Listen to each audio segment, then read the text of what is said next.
So I'm Ibrahim Mubarak from Portland, Oregon. I'm the co-founder of Dignity Village, the founder of Right to Survive, and co-founder of Right to Dream Too. I want to talk to you about safety. I was reading your mission statement earlier today, and that had safety in it, and that stuck in my mind. When houseless people are on the street, that's not a form of safety. They can be attacked by anybody. They in the elements of rain and cold where they get sick, pneumonia. Some even die on the street. And I was looking at the opportunity village of Eugene, and I seen this Euro Green village where it's safe and clean and productive.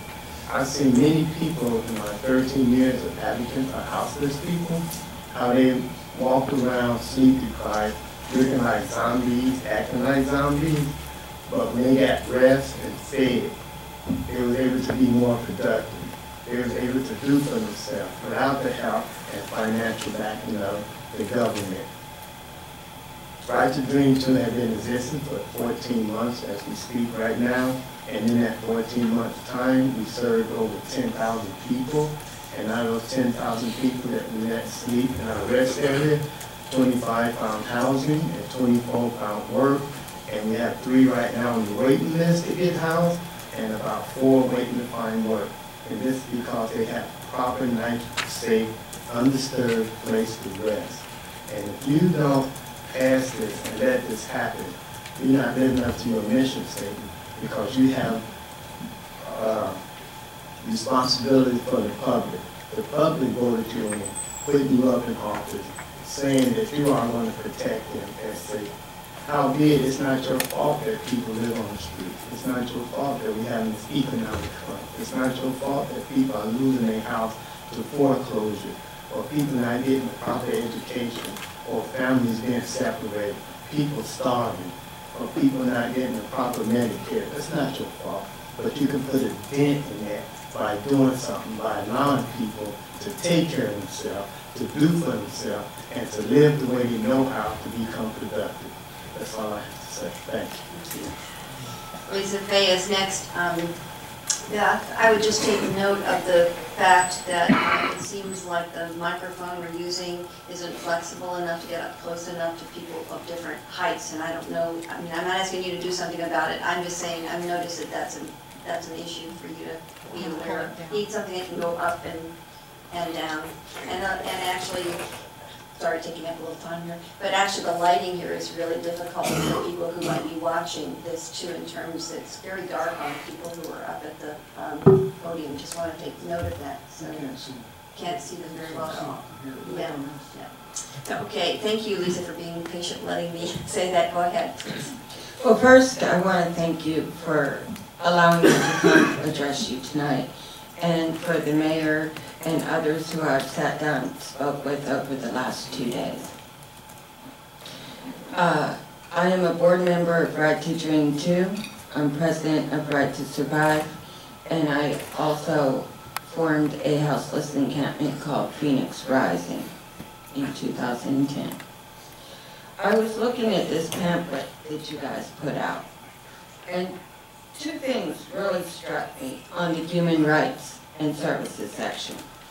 First, the City Human Rights Commission works to promote inclusiveness, justice, and equality. Now, I understand the Social Service Network is very overrun and they're doing the best they can. Opportunity Village will provide a service that will be self-governing and exclusive to the houseless community. They will not be burdening the city with extra expenses to come out of the city budget. They will be ran by a nonprofit such as Right to Dream Too and Dignity Village, and will come up with their own funds, donations, grants, fundraising. What else do we have? We have a lot of opportunity, crafts fairs, talent shows, where we come up with our own funding to pay for things like porta potties, utilities, trash.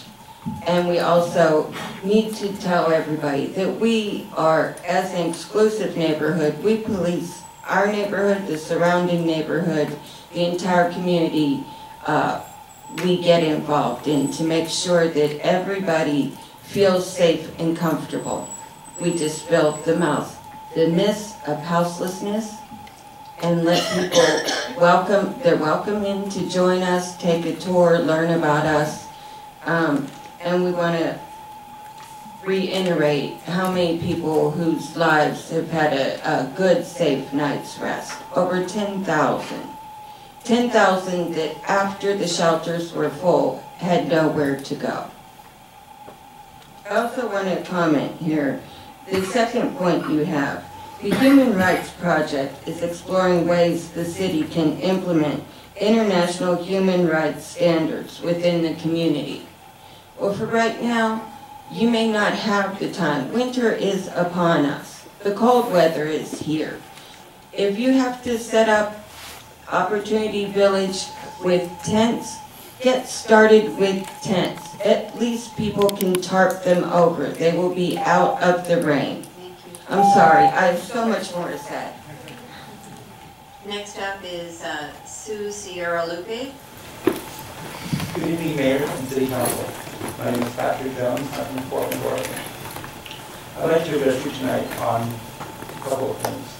Registering to reports, I would ask that you please be forward as quickly as possible on getting Opportunity Village open and running. As a community, we will police ourselves and only ask for a piece of land to be able to have. Upon driving around Eugene with a couple of people from Opportunity Village, I noticed there was a site on 23rd and Willamette, the old unused baseball stadium. I would ask that we come to an agreement with the 4J school district and ask them if they would be willing to lease it to us or just give it to us as if my understanding along the line. Thank you for your time. Well, my name is Chris Lanson. I'm with Right to Dream 2 in Portland, Oregon. And I would just like to say I'd like to take all you guys back home with me. Because every time we go testify before them, you guys are way more open-minded to this. And we made this work for over a year now. We kept not only the people inside our place safe, but everybody around our community. And our city commissioners and everybody are out to spend all the taxpayers' money on finding us, kicking us off the city blocks, keeping us out of the doorways, constantly harassing us, taking our belongings, and taking them to the other side of the city. They're spending all their time and money policing us, kicking us off the streets than they are actually trying to help us. And you guys are way more open-minded to this, and this is something that you guys can look back and say, yeah, we were part of this, and we stepped up, and we did this.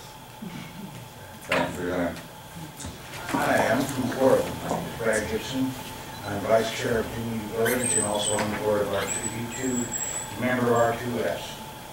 I'd like you to give Opportunity Village a chance, as it would really bring a grassroots level to your homeless problem here. I know when you displace water, it has to go somewhere.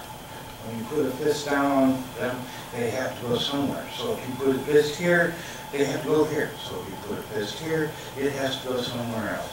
So what you're doing is just chasing them around. I have a four-part, you've heard this before, a four-part plan. You add land, you put a 501c3 self-governance, you have building materials, and you have the homeless helping the homeless. Now, I understand you have insurance woes. Well, liability, we have that. We're a 12-year strong program. It's live and well, doing well in Portland, Oregon. We have our, like I said, self-governance. We have a board. We have council members. We have department heads that handle all the duties around there. We police our neighborhood. I learned a lot. Like I said, I never knew how a 501c3 works. It's a hell of an education. I'll tell you, you're trying to take care of all the paperwork and keep the city satisfied at the same time.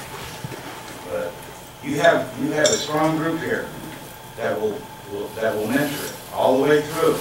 And there will be virtually no cost to the city. All it is a place to be. Thank you. Good evening. My name is Torres Slater. I'm from Red Stream 2. I don't expect the house people to understand what it's like to be homeless.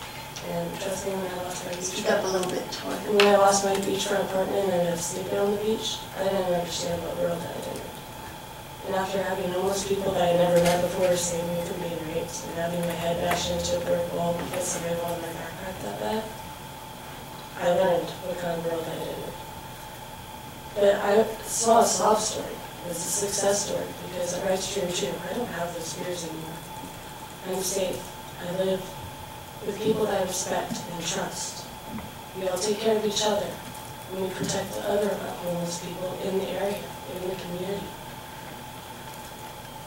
I just hope that you give these people another chance. I know the views of homeless people, and they are skewed. We're not all there because we're drug addicts, we're mentally ill, and we don't care. Some of us fell down, and we just need a little bit of stability to get another chance. People that are working as a community, empowering ourselves, being part of something. We run ourselves, and we have a family there. And when you're on the streets, you're defending yourself 24 hours a day. You're totally lost. You're totally alone. You're not part of society. R2D2 gives everybody a chance to move on. And I hope that you give the homeless in Eugene that chance. You may be surprised what they do. My name is Amber Dunks. I'm from Portland, Oregon, by way of Billings, Montana. I've been involved in Red Stream 2 since October 10th of last year. I'm also a member of Red to Survive, and I have the wonderful opportunity to be a rest area coordinator at Red Stream 2, and my area is security. One of the things I've been hearing over and over this weekend, since I got the opportunity to come here, is what happens to the safety of not only the people at the camp, but the people in the community. And I want you to imagine the worst drug-infested block in the city. Then imagine having a whole bunch of homeless people come in. And I know what everyone's probably thinking here, it's just gonna get worse, right? Well, in Portland, Oregon, we put up a rest area called Red Stream 2 on 4th and Northwest Burnside. And not only have we had 0 police contact since October 10th of last year, the drugs have gone out of the area for the most part. We police the block ourselves. There's been less police calls around the block, and it's not just a safer place for the homeless there. It's a safer place for the bar goers, the people just walking by, the tourists, because we're in Old Town Chinatown. And generally a safer place for the community. And it's also been in particular been a safer place for women. When you're in a bad neighborhood, there's a higher risk of sexual assaults, there's a higher risk of just regular assaults, and we not only watch out for that with our own in the rest area and in the doorways surrounding the rest area for the people not fortunate enough to be able to come in, but we also watch for that along the street. We'll let people come in that are too drunk to drive home, which leads to fewer DUI crashes. And that in itself saves lives right there. If you can save just one life by opening Opportunity Village, or even just change one life by opening it, it's worth it. Thank you.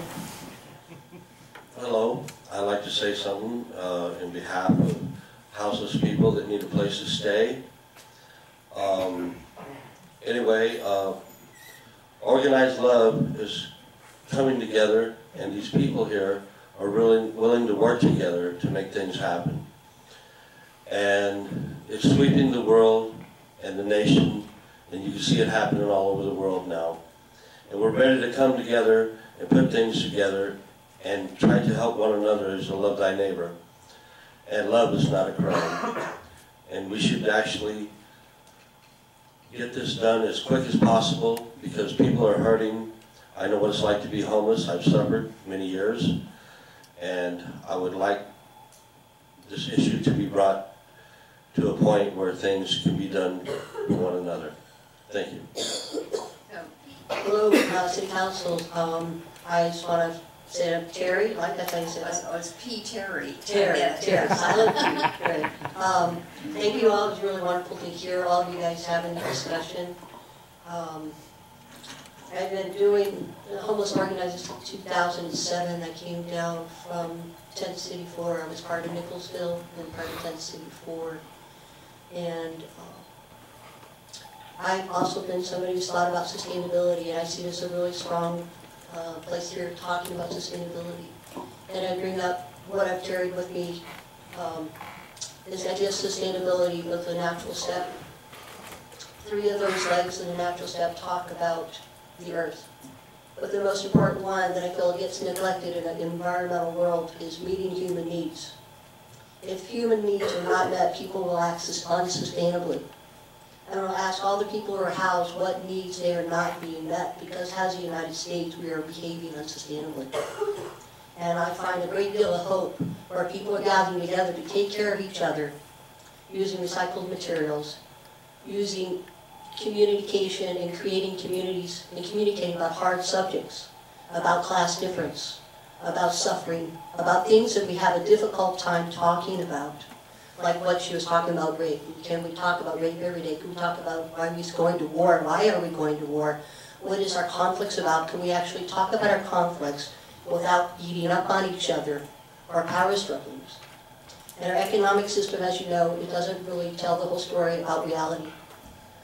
So what I would say here, I'm really excited the Opportunity Village is here, that this village here in Eugene has opportunity to add the homeless to their community and see them as community. This is what happens when people come together and they work on problems together and create safety for each other and create an atmosphere of care. They create community and dialogue. There's a great need in our world for dialogue, and I'm really happy that you have this opportunity before you to create that dialogue, talk about the difficult subjects in our world. Like, the whole thing is connected, we're all connected. So thank you, all my relations. Thank you, Lady Mayor, City Council, folks. I appreciate your time. This is a very important matter that we're speaking about here tonight. You know, people's rights. What is right? We're also speaking about being responsible. We know that you may not be responsible for somebody's situation. You know, but these folks at the rest area, which I am a part of myself, we make ourselves responsible, not only for ourselves, but for those around us. It's about changing the dynamic. It's about changing perception. That we're taking this step to do this. I heard it said tonight, one of the perceptions is about houseless. Yeah, we lost our houses. We haven't lost our minds. We are still very viable people looking to exist, have our human rights observed, and just a chance or the opportunity to succeed and help our neighborhood. Safety. I cannot alleviate all your fears by telling you how safe Right to Drink 2 or Dignity is. We're very proud to say that we do police not only ourselves, but our community. And we do this gladly. We do it every day. We have had no contact from the police because of our zero tolerance within the rest area. We go out to our neighbors and we find out what they need.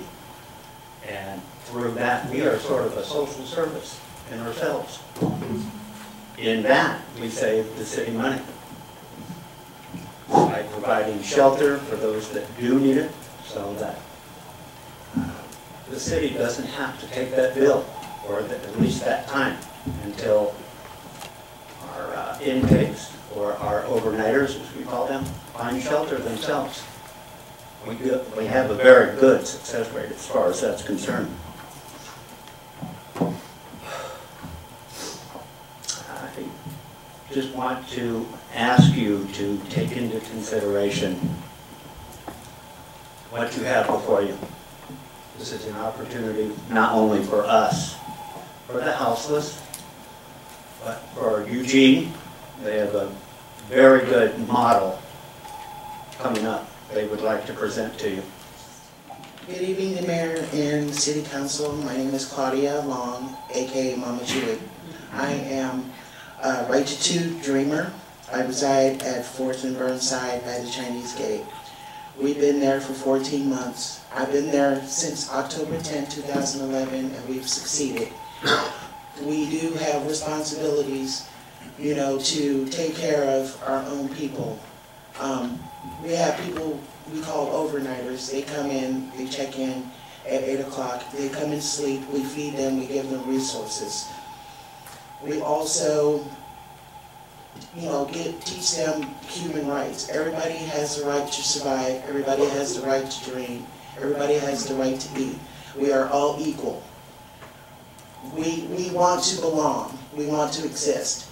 We, as members, came down here to let you guys know that Opportunity Village has a right to succeed as well. Thank you.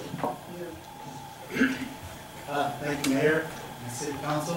I'm a homeless advocate. My name is Leo Rose, and I started my advocacy in Seattle, Washington, where I didn't believe in a tent city. I thought that was ludicrous to have people in tents living. I was advocate for shelters, and I did that for several months until I got burned out and I didn't have enough sleep, and I was wandering around trying to get my bearings right, and somebody invited me to Tent City 3 to sleep. Where I was in, when I went on in there, I found out that I could sleep all day if I needed to, and I could keep my stuff there. Rather, with the indoor shelters, I would have to keep my stuff with me all day long and sleep only at nighttime. So this changed my mind about tent cities. And the organization that I helped on out was called Share Wheel. They have 15 indoor shelters, 1 tent city at that time, and Housing for Work program. It's all self-managed by homeless individuals. These are my mentors. These people taught me how to speak in front of council like you, city, neighborhoods, churches, whoever would listen to us. It's all self-managed by homeless individuals, and we do our own policing also. So, Tent City 4, the one that I started, is on the east side of Seattle. On the east side of Seattle, that's the suburbs. So imagine $1 million houses surrounding an encampment of 100 homeless individuals. That's the one that I started. And it's still running today. It's supported by the neighborhoods, it's supported by the churches around there. Also, it's endorsed by King County Sheriff's Department, which you very rarely see. I don't think I've ever seen that happen anywhere else. I was doing about 12 different projects that I had, maybe 12, 15 different projects up in Seattle. I got burned out up there, so I came down to Portland, Oregon to rest. But there's a lot of homeless individuals out there too. So one of the things that I was advocating for at that council meeting was to start another tent city. So long story short is the Right to Dream 2, which I'm one of the co-founders of. It's also the self-managing part of that. I know it's really scary for neighborhoods to think that homeless people coming on into their neighborhood, that it's going to be the rape, pillage, and burn. No, it's not going to be that way. There are homeless individuals. If you think about Sandy, right now, those people are homeless right now. But is that what that is up there? Are all those people on drugs, alcohol, just because they have no houses? Well, I mean, why do you think about that in terms of homeless people that have been out there for years right now? The term that came from Seattle, which is I keep hearing it right now, is... Thank you.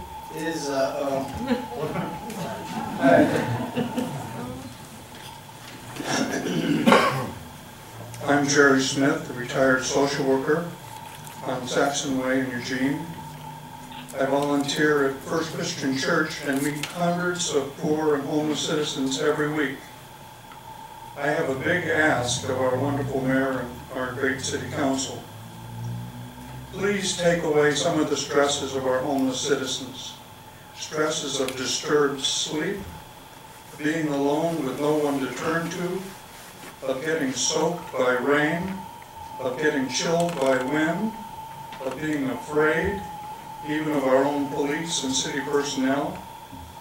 Stresses about personal safety, no place for your things, laws against camping and parking, of being abandoned and disliked, of having no legal safe place to be,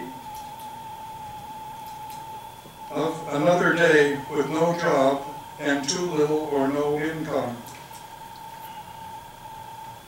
There's a park, and this is aimed partly, of course, at the Opportunity Village. I think we could do something there that would take away some of those stresses. I hope you'll keep looking at the bigger picture, as we heard from all the different organizations saying what a terrible thing is happening to our citizens, that they should be out there. I wish that you would take a resolution aimed at getting the state to reinstate general assistance. When we lost general assistance, 3,000 disabled people went homeless that day, and it's multiplied ever since. It's just become a mess, and I hope that you can speak up, try to get big money from the state and the feds to do something about the biggest picture. Thank you. Good evening. My name is Michael Kerrigan. I live at 1439 West 4th, and a proud resident of Ward 7. I'm a community organizer with Community Alliance in Lane County, but also on the board of Opportunity Village Eugene. And we recently went door to door near one of the proposed sites the city has come up with on Garfield. And we knocked on doors, and we were really just very encouraged by the broad support we got from the people we talked to. Everybody agreed that everybody deserves a safe place to sleep. And one of the highlights, we went and talked to Earl, a crusty old gentleman living in a house there for 50 years. We were concerned how Earl was going to react, but Earl was clear. Yes, they deserve a safe place to be. He was concerned about, that Garfield is a lot of traffic, want to make sure people are safe. And that was his concern. And the other doors we talked to, people really were just, yes, that safe place to be. It's important. So we were very, very encouraged by that support. Because we agree with council and others that we need to go out and talk to neighbors. It needs to be people coming together, supporting wherever the homeless village, wherever Opportunity Village is to be. Community Alliance in Lane County, the group I work for, has been working on the issue of immigrant rights for many, many years. And so we are strongly urging you tonight to unanimously pass the resolution supporting the integration statement of principles. Eugene is a human rights city. So whether you're unhoused, immigrant, no matter who you are, you deserve to be treated with dignity and respect. Thank you. So my name is Lee DeVoe, and I live in Ward 7. And it's just amazing to me, sort of the thread that runs through all this different testimony about inclusiveness and about a vibrant community and about civil rights and human rights. And I'm here to speak about the rights of the unhoused, and in particular the right of the unhoused to sleep. I mean, sleeping is a basic human need and obviously a human right. And so when we criminalize sleeping, we really negate that most basic of what a human being is and who a human being is. And so I am asking the city, I mean, I'm totally in support of Opportunity Village, and I really hope that you all can come together and move on this as soon as possible. But in the meantime, there are needs. There are needs right now. There are needs tonight for people to have safe, legal, undisturbed places to sleep. And so I'm asking that the council have an emergency waiver of the camping ban so that people can begin to have the kind of sleep that all of us who have houses are privileged to have. And this is a privilege that needs to be extended to everyone in Eugene. Thank you. Good evening. A few Sundays ago, I was downtown and I had to go to the bathroom. The public bathrooms near the Oak Park were locked. The ones at the Parkade were locked. The ones down on Charnelton were locked. The porta potties at the park blocks were locked. And the one over in the alley behind Park Street Cafe had disappeared. There was not one public bathroom available downtown.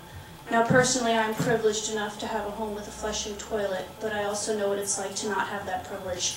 And there are thousands in this town right now who don't have that privilege. And when there are no public facilities open, relieving yourself in public is the only option you have. At last month's council meeting after the public forum, one of our own elected officials expressed his disgust at those who urinate in public and stated that he felt that those who relieve themselves in public should be excluded from downtown. His words rang through my head when I was rushing home to go to the bathroom. I have a home, I have a choice. You all in front of me have homes, you all have choices. However, we are criminalizing behavior for people who don't have a choice. We publicly condemn those who don't have a choice. You have a choice. It's simple. You can provide adequate bathrooms. It's not hard. Unlock them, clean them, deal with it. It's a human rights issue. If you don't, people are going to relieve themselves in public. It's that easy. Pick one. You have absolutely no right as public officials to condemn those who are forced to go to the bathroom in public because they don't have a choice. Absolutely no right. What part of the fact that going to the bathroom is a mandatory biological function don't you understand? And yes, Councilor Polling, I'm speaking to you. Sleep is also a mandatory biological function, but here in Eugene, we also punish those who are forced to sleep outside. We punish them even more than those who go to the bathroom. We cite them for illegal camping when we have no other option. We wrestle them awake in the middle of the night, in the cold, in the rain, and we force them to move on. Once again, we deny people the right to a necessary human function. Once again, we have criminalized behavior where people have no choice. This is inhumane, this is unconstitutional, this is cruel.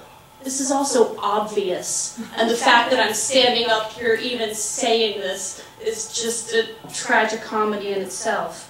But again, you have a choice with the camping. It's the same choice as the bathroom issue. It's really simple. You can set aside legal places to sleep, or you can stop enforcing the camping ban. It's not hard. But to punish people for life-sustaining actions when they don't have a choice is morally, legally, ethically, unconstitutionally wrong. Stop it. Open the bathrooms and stop enforcing the camping ban. Thank you. My name is R.B.O. Senior from Portland, Oregon, originally from Sacramento, California. We, the people of the homeless community, say a safe, secure, non-violent village camp rest area is workable. Because us here in Oregon, Portland, it's working. Communications from all sides must work together because it can. Work with all of us, face to face, communication, compassion, love. We are a community that knows that it works. As I spoke with the mayor today, we let her know it does work. Community helping in the community. That's what we're doing. That's what we're doing now. We're in the community helping one another. City Council has talked tonight. Maybe it works, maybe it doesn't. I have a saying that I always say, and it's made no one human being go without. Love, compassion, dignity, and also with a safe place to sleep and be secure. It happens. I just want to say thank you to everyone here that showed their support. I'd like to say thank you to the council members for listening. I'd like to say, Ms. Percy, thank you very much for inviting us, and thank you very much. Cassidy, on the Lanca's word. It was a real pleasure to hear the presentation at your work session tonight about those without homes. I was really encouraged by your positive responses to it also. We have the same kind of thing at the Eugene City Club, and for those who might not have heard that, it's available in the library. This is something that really is an urgent problem, as you heard tonight. I liked the presentation that was made and the responses, but I didn't hear specifics mentioned. I had mentioned at one of the City Club meetings about the possibility of the empty City Hall being used, say, for a period of 4 months during these next 4 months here when it's really cold. It was quite apparent tonight that their problem is space for the Egan Warming Center. They do have volunteers, and they made that clear. I mentioned this to others, and they said, well, what about the EWEB building, the big Quonset hut over there? Fine, that would be an excellent place. It leaks, but there's a big canvas over the top of it now. That would take a simple request from the City Council to the commissioners at EWEB, just to ask them to do it. They can investigate to see if there's any problem with that. Another person mentioned the Kaufman Center.